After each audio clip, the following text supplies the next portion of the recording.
Caros amigos, minhas queridas amigas, tenhamos todos uma excelente noite.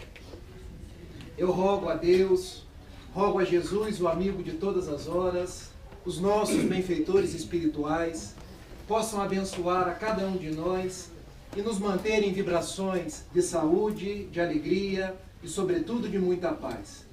Eu acho que dá para falar sem o microfone, não dá? Todos me ouvem? Sim. Parece que está sendo gravado. Mas não tem problema. Pode. Não sei. Se você acha melhor ficar sem microfone. Gente, com microfone ou sem microfone? Vocês vão decidir. Cadê a Rose? O microfone. É porque o microfone aqui, ele está me limitando um pouco aqui a distância, ó. Mas com o microfone dá pra gente ir também. É uma alegria estar com vocês aqui na noite de hoje. Quando está gravando eu fico mais nervoso. Então se a tribuna começar a mexer aqui, não é nenhum fenômeno de efeito físico. É apenas nervosismo do palestrante. Mas que Deus nos ajude, nos abençoe e nós possamos ser inspirados na noite de hoje. Era um jovem norte-americano, o nome dele era Howard Kelly. Ele, um estudante de medicina, tinha uma vida relativamente pobre. Vendia quinquilharias para custear sua faculdade e para se tornar um homem de bem.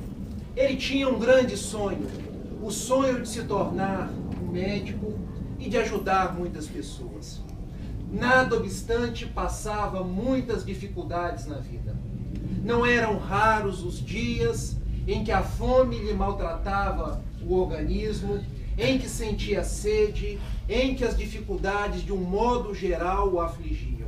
E numa tarde muito peculiar, no estado onde ele morava, nos Estados Unidos, a Pensilvânia, ele, com muita fome, bateu numa casa. Ao que veio lhe atender uma moça muito bonita e que ele, com vontade de pedir um copo de leite, ao se deparar com a beleza da moça, uma verdadeira ninfa, ele ficou encabulado. Ele ficou envergonhado e pede tão somente um copo com água. Eis que a moça, que parecia adivinhar os seus pensamentos, que via nele alguém que sentia muita fome, resolve ir até dentro de sua casa e lhe traz o copo com leite. Ele bebe aquele copo com leite, sente-lhe alimentado naquele instante, com forças, com vigor, para continuar o seu trabalho naquele dia. Deveria continuar a vender as suas quinquilharias, os seus objetos e, na parte da noite, ir até a sua faculdade. Os anos se passam, em verdade, as décadas se dobram no verdadeiro calendário dos tempos. Ele agora se formou e era um grande médico conhecido em todos os Estados Unidos, o Dr. Howard Kelly. Um grande cirurgião, um grande médico ginecológico que fazia cirurgias especializadas no Hospital da Pensilvânia. Um dia, uma mulher, já não tão bonita, porque era jovem há mais tempo, chega com um caso grave ao hospital. Era um caso de vida ou morte. Ela precisava ser urgentemente operada. Trazia uma problemática do seu aparelho ginecológico que, se não fosse atendida rapidamente, se não fosse operada, ela iria morrer, iria desencarnar. E o Dr. Howard Kelly foi chamado a atender aquela grave paciente. E chegando até a sala de cirurgia, chegando para verificar aquele caso, com quem ele se depara? Com uma mulher que anos atrás, que décadas atrás havia, numa tarde de muita fome e de muitas agonias em sua vida, quando ele havia pedido um copo com água e ofertado um copo com leite. E ele: é a minha chance de devolver em amor àquela que um dia olhou por mim e não fez qualquer julgamento, e não fez qualquer tipo de censura, e não pensou que eu era mais um vagabundo que batia a porta, alguém que queria atrapalhar o seu dia a dia.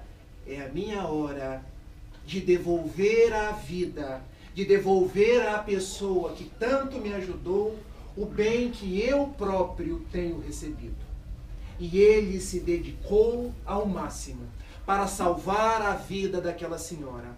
Fez o que estava ao seu alcance.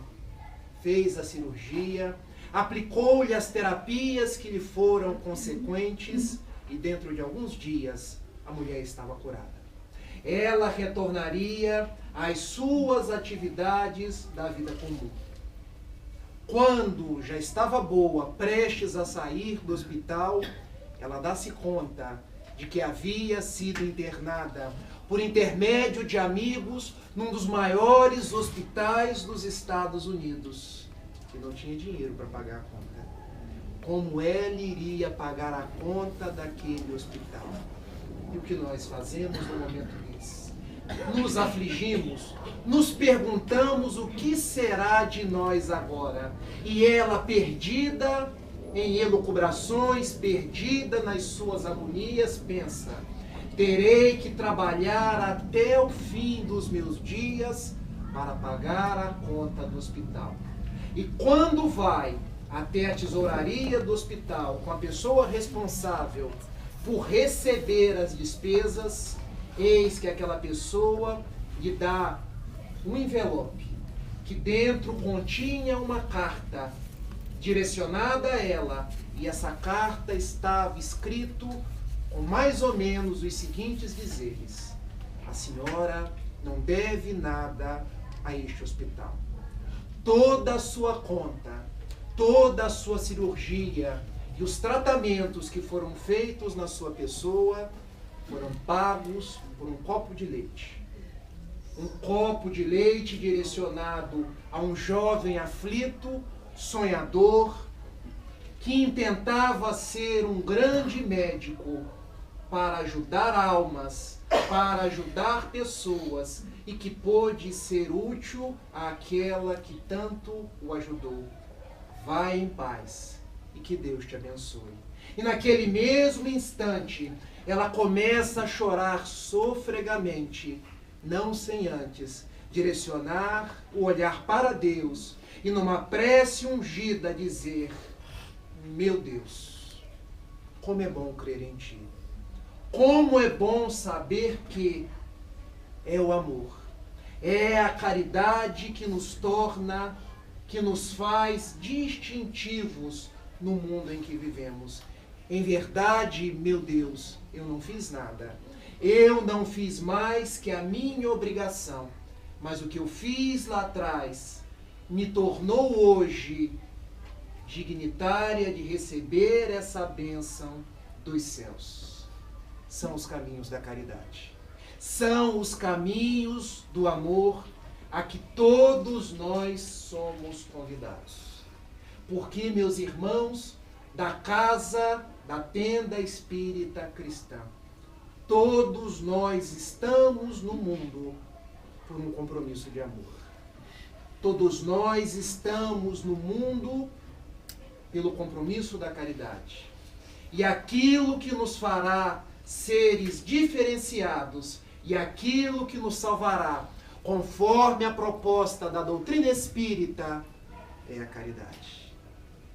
A caridade de ofertar copos de leite, de ofertar copos de água, de ofertar sorrisos, de ofertar abraços. A caridade de doar àquele que nada tem. A caridade de ser útil em todos os instantes da nossa vida. A caridade de dar sem esperar qualquer tipo de recompensa. A caridade de fazer o bem sem olhar a quem.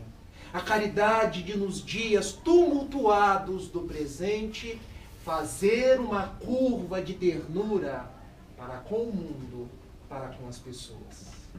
Hoje nos reunimos, então, sob as bênçãos do Evangelho de Jesus, que chega até nós de uma forma fácil ao nosso entendimento, que chega pelas vias da veneranda doutrina espírita. E a proposta espírita que hoje nos alberga o coração é capítulo 15 de O Evangelho segundo o Espiritismo. Qual é, gente? Fora da caridade não há salvação. E por que fora da caridade não há salvação? Para que nós saibamos que nós estamos no mundo, nós nos congregamos sob as bênçãos de Jesus para nos tornarmos pessoas melhores e fazermos o bem que está ao nosso alcance. Hoje olhamos para o mundo e o que vemos? Falar em Lava Jato, falar em corrupção, falar em violência, em Niterói, no estado do Rio, no Brasil, falar em coisas que nos trazem angústias, agonias, decepções, falar no desmantelo de tantas famílias. E o que é o nosso salvo-conduto? E o que é a nossa esperança? E o que é a nossa alegria? Amar ainda um pouco mais. Sermos úteis à sociedade, praticarmos a caridade. E por isso a máxima espírita é: fora da caridade não há salvação. Observem a beleza dessa máxima, porque não é fora da igreja, fora do espiritismo, nem fora da tenda espírita cristã, mas é fora da caridade. Observem que o que nos torna realmente nobres e nos traz paz de consciência e alegria de viver não é o quanto conhecemos da Bíblia, do Livro dos Espíritos, do Evangelho segundo o Espiritismo, mas o quanto colocamos isso em prática.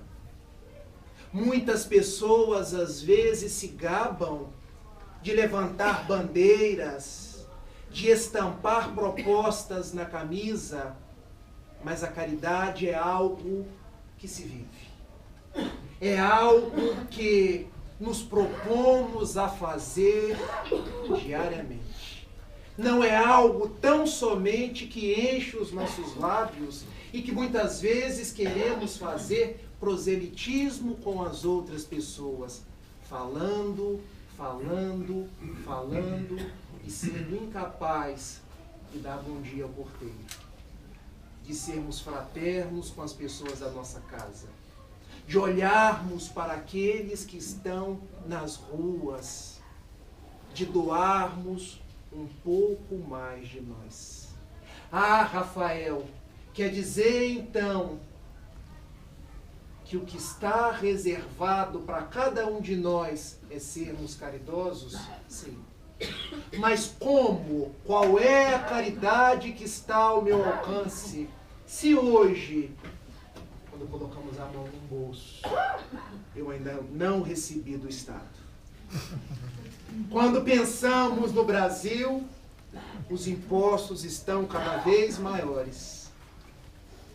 E a gente passa a entender que a caridade não é tão somente algo que nos enche as carteiras, algo que está nas nossas contas bancárias. A caridade não é apenas material, ela é também moral, a segunda vertente da caridade.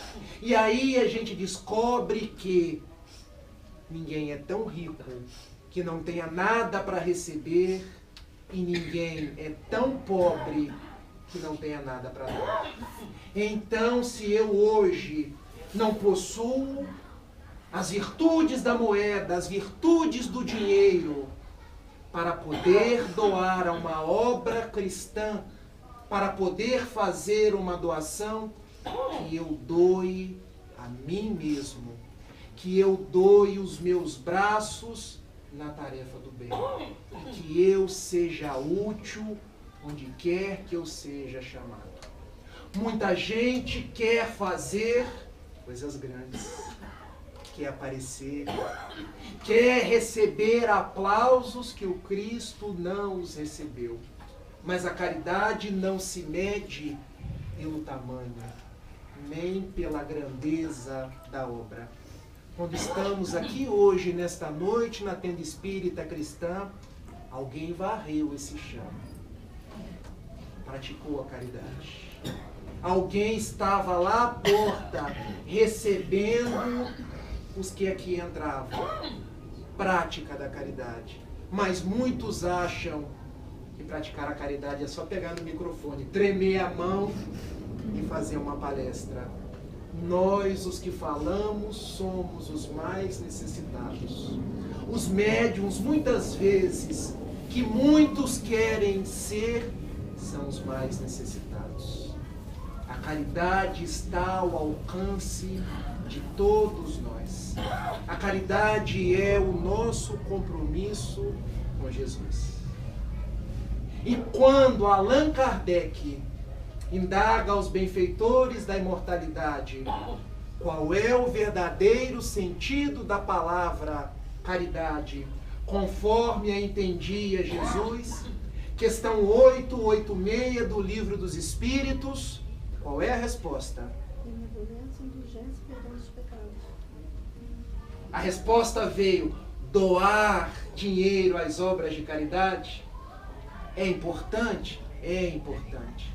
Mas a caridade, conforme a entendia Jesus, 3 letrinhas.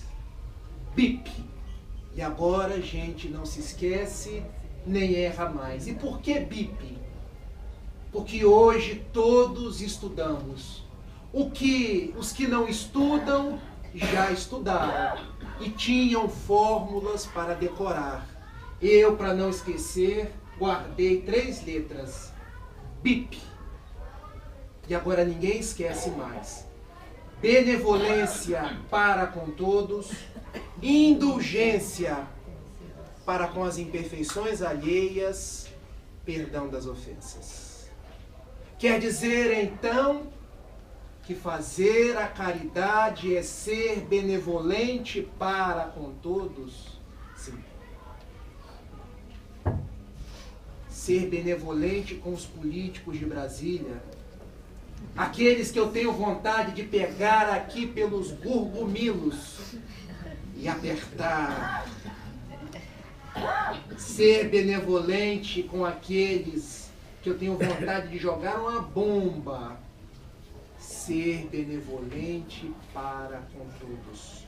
Ser benevolente não quer dizer ser onivente. Ser benevolente quer dizer que nós não retribuímos o mal com o mal.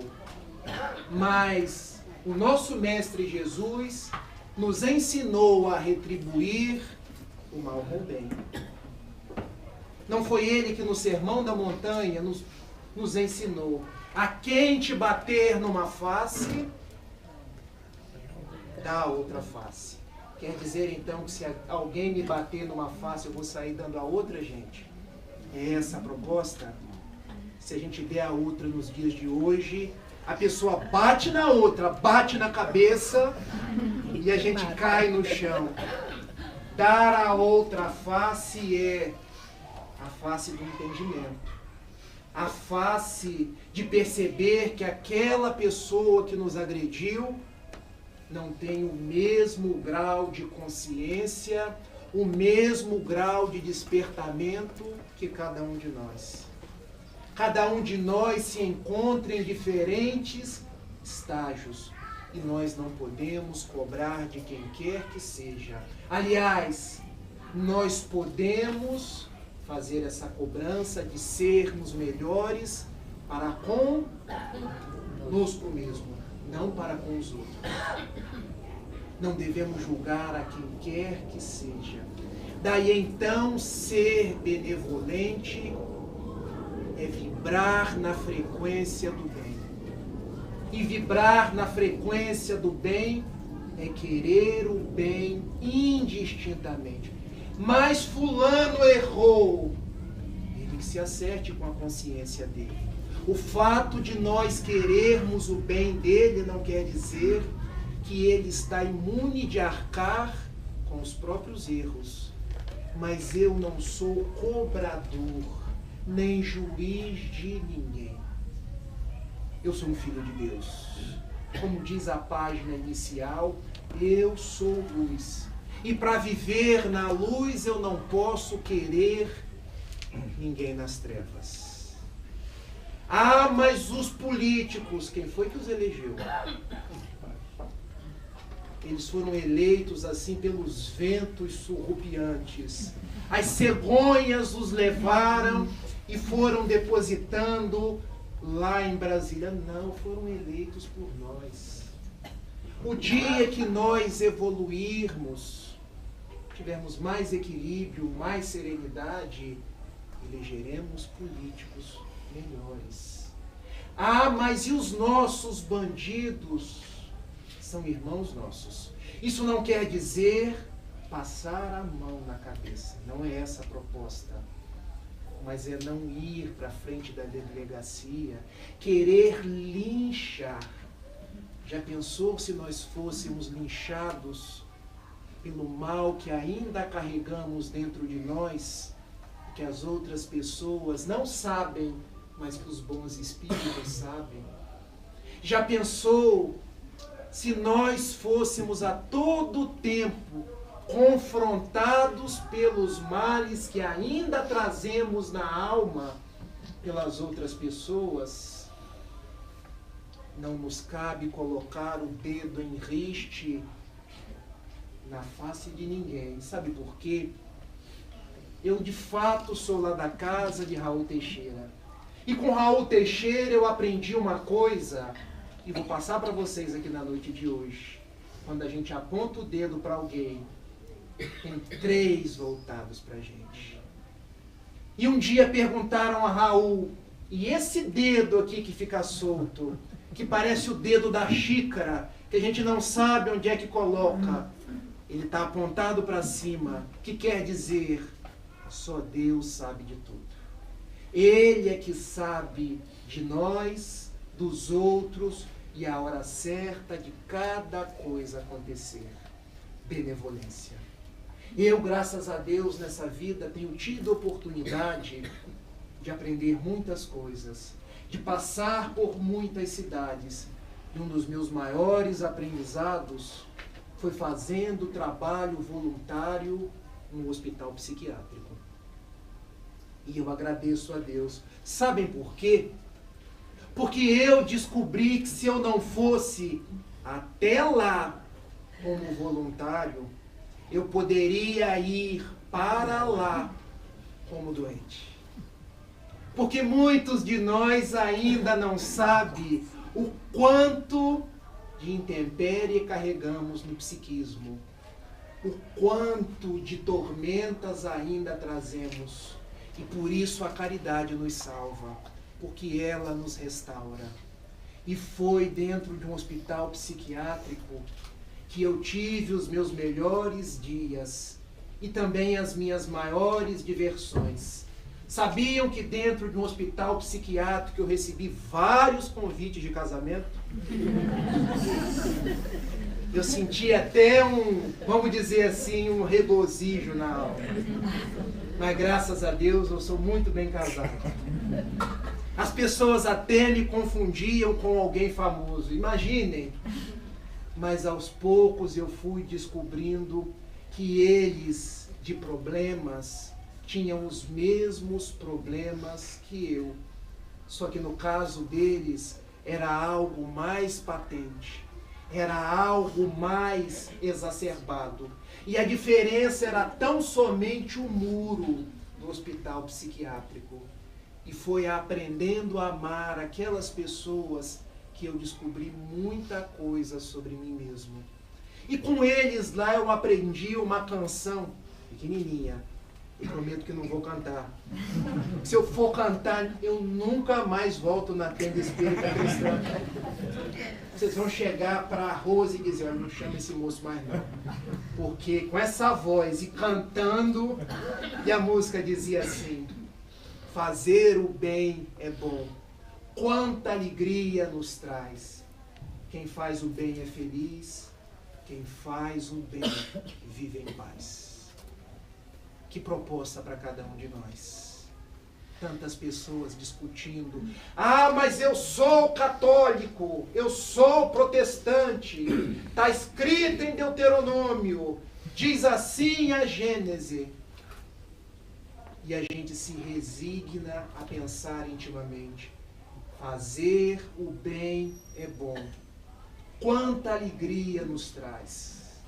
Quem faz o bem é feliz, quem faz o bem vive em paz. E aí a gente passa a entender que estamos no mundo, não é para brigar, não é para discutir. Olha, deve estar bom, porque se o gato entrou, e ele não é preto, ele tem uns traços brancos. Estamos no mundo para fazer laços de fraternidade com as pessoas, para sermos benevolentes, para doarmos copos com leite, porque um dia poderemos estar em hospitais e aquele ao qual doamos o copo de leite ser o que vai nos salvar a vida. Ou se não houver aquele que vai nos salvar a vida porque demos um copo de leite, se tornarão advogados nossos à conta de benfeitores espirituais, cujos espíritos ou cujos encarnados foram atendidos nas nossas casas espíritas, nas nossas sessões mediúnicas, e eles se transformam em amigos nossos. Quando somos benevolentes, granjeamos amigos. E não há riqueza maior na vida do que ter amigos. Ter conta na Suíça não é importante. Ter amigos é. Ser malevolente, criamos inimigos. Criamos antipatias. E não há nada pior do que termos pessoas que vibram, que emitem pensamentos em nosso desfavor, porque a gente sente. Por mais que a gente ore, a gente entra numa faixa, numa frequência negativa. Façamos o bem, sejamos benevolentes para com todos, conforme propôs Jesus. Segunda proposta, gente, indulgência para com as imperfeições alheias. E o que é indulgência? É fácil. Dulgência vem de doce. In, para dentro. Ser doce para com as imperfeições alheias. E o que isso quer dizer? Ser gentil para com as dificuldades dos outros. Ser complacente para com as dificuldades alheias. Deixar de ver tão somente os aspectos negativos das pessoas, negativo das coisas, para ver beleza em tudo que projetamos o nosso olhar. Jesus, no Sermão da Montanha, nos ensinou que os nossos olhos são as janelas da nossa alma. Quando eles forem bons, todo o nosso corpo terá luz. Como fazer os nossos olhos bons? Sendo indulgentes. Hoje, muitas vezes, quando olhamos as pessoas, o que primeiro nos vem à mente? Puxa, mas fulano é chato, hein? Fulano fala demais, fulano reclama. E como se diz lá na minha cidade, conhecem Itapiruna? Já ouviram falar em Itapiruna? Se acham Niterói quente, coloquem isso ao quadrado e aumentem mais 10 graus. E aí descobrirão Itapiruna. Mas eu costumo dizer, porque quem renega o próprio toco não está de bem com a vida. Eu costumo dizer que aquele calor é a fraternidade no coração das pessoas. Lá em Itapiruna se diz que Quando vai uma pessoa chata na sua casa, quando ela sai, você toma de uma vassoura e vai num canto e bota de ponta cabeça, que é para ela não voltar. Se for a sogra ou o cunhado que vai pedir dinheiro emprestado, ou para falar do Flamengo quando ele torce para o Vasco, esses então. E eu li uma página de Humberto de Campos no livro Cartas e Crônicas, a página intitulada Treino para a Morte, e eu nunca me esqueci, porque Humberto de Campos diz mais ou menos assim: acostume-se com as pessoas chatas. Falei, é possível acostumar-se com a chatice dos outros? E ele complementa: veja o lado bom daquela pessoa, porque se você acha as pessoas chatas, tem muita gente que igualmente te acha chato e faz muito esforço para te tolerar. Então, meus amigos, a gente que se acha a última Coca-Cola do deserto, ou a última bolacha Mabel do pote, tem gente que acha a gente um porre. Nos acostumemos às pessoas. Passemos a ver o lado positivo delas. Eu trabalho no Banco do Brasil, eu hoje tenho 6 funcionários. Esse relógio aqui, ele tá de mal comigo, porque eu não falei nada, olha a hora. Eu tenho um funcionário lá no banco, que é a reclamação em pessoa. Todo dia ele chega, eu falo assim, você não vai dar bom dia não? Quieto. Tá sempre reclamando. Quando não reclama do time, reclama do salário, aquela cara emburrada. Sabe aquela pessoa que você não quer nem estar perto? E eu falo assim, para de reclamar, homem, você tem emprego, você está pagando as suas contas. Tenha uma postura mais positiva, mais propositiva com relação à vida. Um dia eu estava observando ele. Lá no nosso escritório nós temos alguns jarros de flores. E ele tomou de um liquidificador velho, encheu de água e foi molhar flor por flor. E eu pensei assim, eu estou há 6 anos nesse escritório, eu nunca molhei uma flor. E me acho uma pessoa bondosa, uma pessoa esclarecida, uma pessoa iluminada. É o ranzinza que molha a flor, curioso. Como eu só vejo o lado negativo das pessoas. E eu passei a não vê-lo mais como chato, mas aquele que molha a planta. E eu hoje já acho, puxa vida, como ele é virtuoso. Então, se a gente se esforçar, vamos ver coisas boas nas pessoas, em todo mundo. Há uma lenda oriental de um trabalhador que todos os dias tomava de um pau com 2 potes em cada ponta e ia até um regato tomar água para levar para o seu patrão. Um dos potes era rachado. Ele enchia, um pote ficava cheio, o outro ficava com água pela metade. Um dia, depois de 2 anos, o pote rachado começou a esbravejar, ficou chateado, angustiado e disse para o carregador, puxa vida, eu só te causo transtorno, porque todos os dias, ao invés de levar 2 potes com água, você leva 1,5 pote. Por que que você não me troca? Por que que você não dá um jeito nessa situação? E o dono, o carregador, virou para ele e disse assim, o seu olhar é um tanto quanto pessimista, mas eu te faço uma proposta. Vamos juntos no retorno à casa do nosso patrão na tarde de hoje. Agora observe como está o seu lado do caminho. Ah, está cheio de flores. Pois é. Por conta da rachadura no pote, você veio aguando os caminhos e foram nascendo flores. Mas vocês acham que ele estava satisfeito? Quem é ranzinza reclama mesmo com as coisas boas.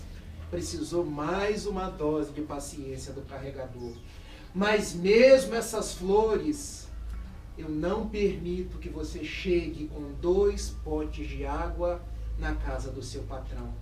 E ele então disse: mas as flores que foram nascendo e que você foi regando, eu venho recolhendo ao longo dos anos e enfeitando a casa do meu patrão. Então, eu levo um pote cheio, o seu pela metade, e as flores colhidas no caminho para enfeitar a casa do meu patrão.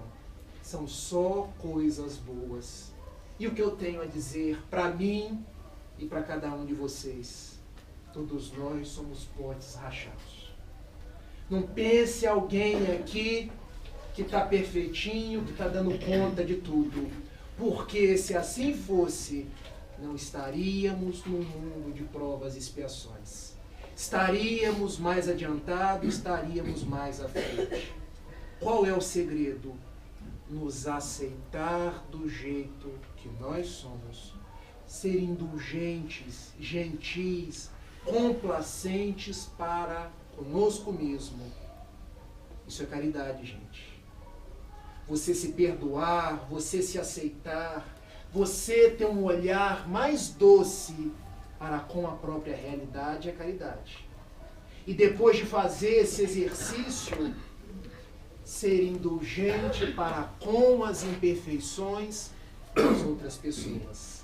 Isso é ser caridoso, é ser indulgente. Mas, última proposta: perdão das ofensas. Perdoar, Rafael, é um ato de caridade? Foi Jesus que o disse. Perdoar não apenas 7 vezes, mas 70 vezes 7 vezes. Perdoar, meus amigos, é um ato de bravura. Talvez seja dos atos mais difíceis que existem nos dias de hoje, mas está ao alcance de cada um de nós. Muitos de nós achamos que o perdão faz bem para aquele que perdoamos, mas ele faz bem para a gente. Ele liberta aquele a quem perdoa. Ou seja, se queremos ter paz de espírito, se queremos seguir em frente, se queremos encontrar a alegria de viver, perdoemos. Deixemos de sentir, ressentir, às vezes nos relacionamentos, as pessoas: bem, você está de bem comigo? Eu estou ótimo. Mas você se lembra do quê? E a pessoa fala: há 30 anos atrás. E a pessoa já nem se lembra mais. Naquele dia, observem, a pessoa sentiu, ressentiu e ficou ressentindo 30 anos. Isso vira um câncer. Isso vira um problema estomacal. Isso vira um problema do trato psíquico. Guardar mágoa faz mal para aquele que guarda. Não é à toa que William Shakespeare, grande escritor inglês, quando escreveu Hamlet, ele diz que guardar ressentimento é tal qual tomar um copo de veneno e esperar que o outro morra. Na verdade, nós é que vamos definhando, porque a outra pessoa não nos sai da mente. Quando nós perdoamos, ela vai ter que arcar com suas contas, mas já não preencherá a nossa mente, já não nos adoecerá. O mundo conheceu muitas guerras. Vocês observaram que eu vou afastando o microfone, né? É costume. A Primeira Grande Guerra Mundial, 1914 a 1917, aconteceu concomitantemente a um grande massacre num país chamado Armênia, hoje reconhecido pelo Vaticano, pela ONU, quando os turcos, por questões étnicas, invadem aquele país e matam cerca de 1.500.000 armênios. Um general turco, nos dias daquela invasão, adentrou a Armênia. E numa casa em particular, numa casa específica, matou o pai da família. Matou a sua esposa. Eram 2 as filhas. A mais nova, antes de matar, ele e seus asseclas e aqueles que trabalhavam para ele, militares, fizeram uma sevícia sexual e depois mataram. A mais velha resolveram não matar, praticaram aquela corrupção sexual e depois a levaram para um prostíbulo na Turquia. Essa menina mais velha conseguiu fugir depois de 3 anos. Foi para a capital da Turquia, Istambul, tornou-se enfermeira após fazer a faculdade e um dia, trabalhando no seu hospital, décadas depois, veio a saber de um homem já idoso, já velho, que adentrava aquele hospital portador de um câncer cruel. Daquele câncer num estágio avançado de metástase, quando a pessoa já se encontrava até cheirando mal devido ao avançado da doença. E o dono do hospital, vendo a dedicação daquela enfermeira, diz assim a ela: minha filha, só você, para ficar no máximo 6 dias com esse general turco, porque ele vai morrer. Ele está condenado à morte. E ela, logo que entrou no quarto, reconheceu o seu algoz. Porque, meus amigos, os algozes não reconhecem as suas vítimas, mas as vítimas sempre reconhecem os seus algozes. E ela olhou para ele, lembrou-se do juramento da sua profissão e tratou dele, não por 6 dias, por 6 meses ininterruptos, com desvelo, com amor, com carinho. Depois de 6 meses, o que parecia um verdadeiro milagre, aquele homem se curou. Quimioterapia, radioterapia, os medicamentos que eram possíveis à época, e ele, satisfeito, foi até o dono do hospital. Eu queria agradecer a este hospital, porque eu me curei de um câncer cruel. E o dono do hospital: não foi o seu dinheiro, nem o seu prestígio que o curou. Foi a enfermeira que ao lado do seu leito ficou por 6 meses. Vá até ela e agradeça. E ele foi, não a reconheceu. Agradeceu, e quando ela disse: mas eu não fiz mais que a minha obrigação, ele fez uma pergunta: eu percebo que você não é turca pelo seu sotaque. Você fala com acento de uma mulher armena. E ela diz: eu sou armena. Eu sou uma das vítimas da invasão turca na Armênia, 1915 a 1917. E aquele general ainda se fala: eu estive lá lutando pelo meu país. Pois é, eu conheci o Senhor. O Senhor e os seus homens, quando entraram na minha casa, mataram a minha mãe, mataram o meu pai, estupraram e mataram a minha irmã e depois me colocaram, após o estupro, num prostíbulo. Ele, com o olhar esgazeado, traindo a própria emoção, tamanha a firmeza e a serenidade da moça, perguntou: e você esteve 6 meses comigo aqui e não me matou? Bastava desligar um aparelho, bastava me aplicar um remédio qualquer. Não fiz e nem vou fazer. Sabe por quê? Eu hoje não sou muçulmana mais. Eu me tornei cristã.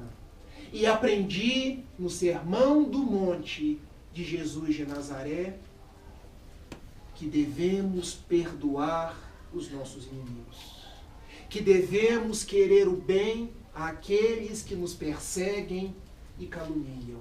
Eu tenho aprendido com Jesus de Nazaré que quando eu te perdoo, eu me liberto de você.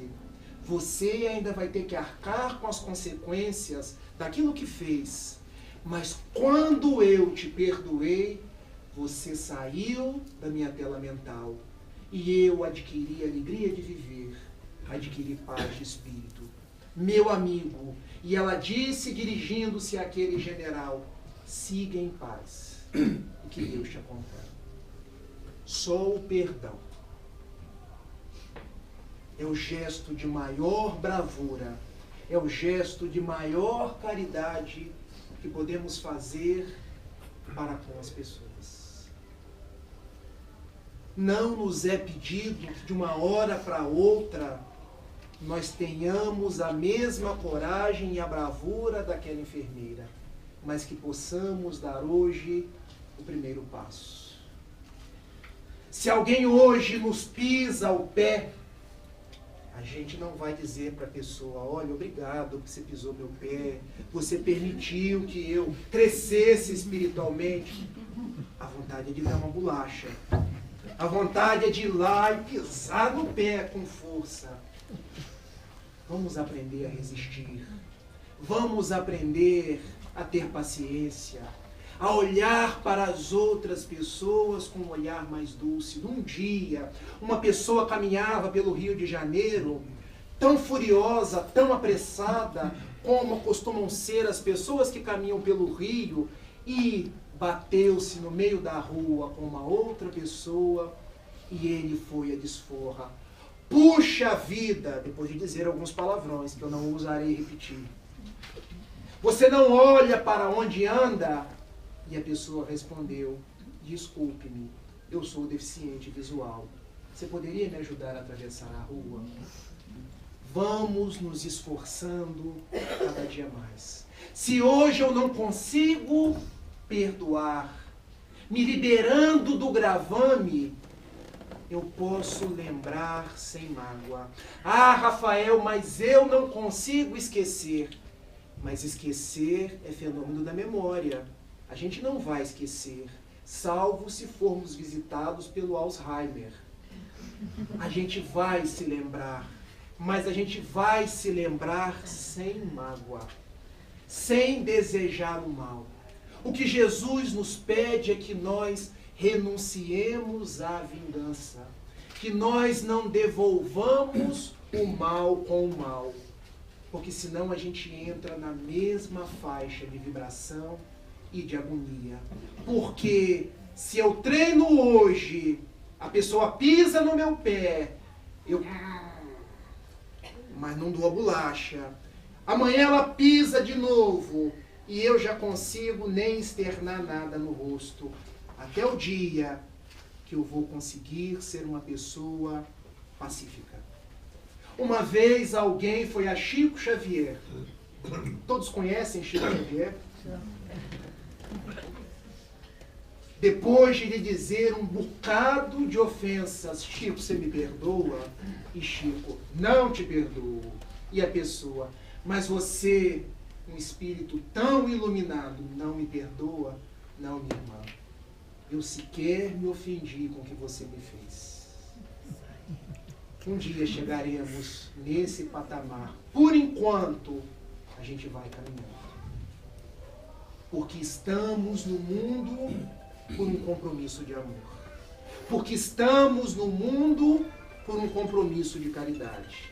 E caridade não é somente quando eu tiro da carteira. Se eu abrir a minha aqui hoje, algumas notas de R$2 é capaz de eu encontrar. Caridade é quando eu me dou, quando eu sou benevolente, quando eu sou indulgente, quando eu perdoo as ofensas. A caridade é algo amplo que está ao alcance de cada um de nós. A caridade é algo que irmana e a gente deixa de olhar para as pessoas. Ah, eu sou da Umbanda, você é espírita, você é protestante. Não, somos irmãos. A gente deixa de olhar para as pessoas. Eu sou negro, você é branco, homossexual. Não, somos irmãos. E de mãos dadas, olhando para Deus, que é Pai de todo, numa só voz, a gente possa orar. Pai nosso, que estais nos céus, na luz dos sóis infinitos, Pai de todos os aflitos, neste mundo de escarcéus. Santificado, Senhor, seja o teu nome sublime, que em todo o universo exprime concórdia, ternura, amor. Venha ao nosso coração o teu reino de bondade, de paz e de claridade, na estrada da redenção. Cumpra-se, Senhor, o teu mandamento, que não vacile nem erra, no céu como em toda a terra, ainda de lutas e de sofrimento. Evita-nos todo o mal e dá-nos o pão do caminho, feito com a luz e com o carinho do pão espiritual. Perdoa-nos, meu Senhor, os débitos tenebrosos de passados escabrosos, de iniquidade e de dor. Auxilia-nos também nos sentimentos cristãos a amar os nossos irmãos que permanecem longe do bem. Com a proteção de Jesus, livra nossa alma do erro, neste mundo de desterro distante da tua luz. E que a vossa ideal igreja seja o altar da caridade, onde se cumpre em verdade o vosso infinito amor, hoje, agora e sempre, Senhor. E que Ele abençoe a cada um de nós e tenhamos uma excelente semana. Que assim seja.